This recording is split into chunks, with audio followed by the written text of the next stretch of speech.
In this morning's Breakfast Bible Bytes, we will be looking at Psalm 50, verses 9 through 11, where I've entitled it Freely, Freely You Have Received, Freely, Freely Give. It has to do with wealth and tithe. Psalm 50 and verse 9 reads, I shall take no young bull out of your house, nor male goats out of your fold. I will take no bullock out of thy house. Religiosity is the theme of many who focus on repetitive tradition rather than a love for the spiritual aspects of serving our Creator. They foolishly imagine that bulls and goats could please the Lord when what He seeks is hearts and souls committed to Him, not worldly wealth. God is the provider. He is our provider of wealth. He doesn't personally need it, although it is true that God will use the generosity of our offerings to supply the needs of missionaries and ministers who are active in the establishment of His church. In that sense, the allocation of the offering or tithe has not changed since the days when the law created an obligatory tithe. The free will offering of the New Testament church are to be put to a similar use of provision and alms. God still uses that support system for His mission work of sharing the gospel, but it is foolish to think that God depends on our financial support to move His agenda forward. The tithe on this side of the cross should be a guide point for Christians. What God expects from the redeemed child of God is a faith-established generosity, trusting in Him as the real source of our provision. I have no doubt that the principles taught in the law remain, but the obligatory tithe is only an identifying measurement for those who have accepted Jesus and trust in Him as our provider. So that I'm not misunderstood, the principle of the tithe was established even before the law and is alluded to in Hebrews 7:6. It reads, but one without this Levitical lineage, that is Melchizedek it's speaking of, who is an archetype of Jesus, he collected the tithe from Abraham and blessed the one who held the promise of God. Although many choose to ignore the principle that is established by the Old Testament law of the tithe, it is a principle which parallels the New Testament discipline of a believer's willful obedience coupled with the faith to freely give, trusting in God as our patron, responsible for all future endowments. The conviction of believers exhibiting a generous spirit is still binding on the Christian church of our day, for by faith we still trust in Jehovah Jireh, our provider.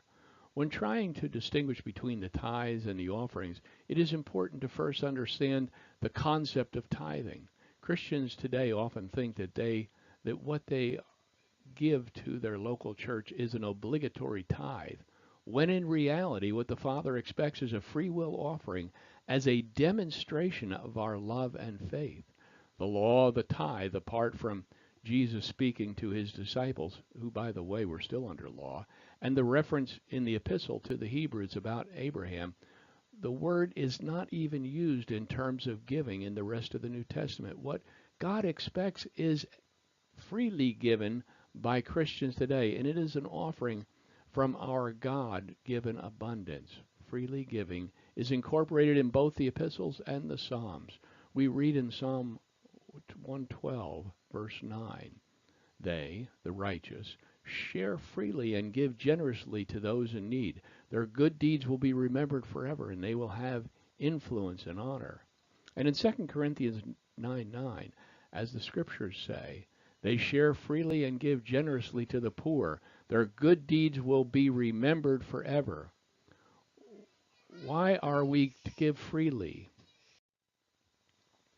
Why are we to give freely? The principle is clearly expressed in these praise lyrics from the Maranatha singers. God forgave my sin in Jesus' name. I've been born again in Jesus' name, and in Jesus' name I come to you to share His love as He told me to. The refrain reads, He said, freely, freely you have received, freely, freely give. Go in my name, and because you believe, others will know that I live.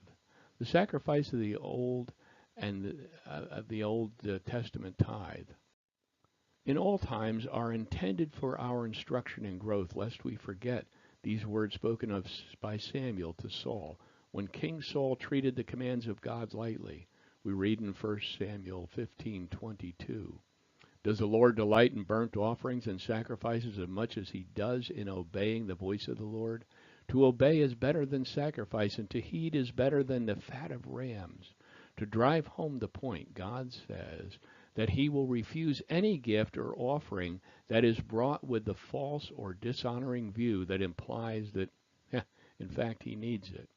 Psalm 50 in verse 10 and 11 reads, "For every beast of the forest is mine, the cattle on 1,000 hills. I know every bird of the mountains, and everything that moves in the field is mine." God, in essence, is saying that since every living thing wears his brand, the brand of the Good Shepherd, even the wild beasts of the forest bear that mark. It is like God said to the penitent donor, "Did you really think that you were giving me something when you brought sacrifices to me? Why, all of the animals belong to me anyway." Our God demands more than that which is seen in the animal sacrifices. He looks at our personal spiritual sacrifice of love and trust in him. Here is a link to the Maranatha singers. Copy it, paste it, sing it freely.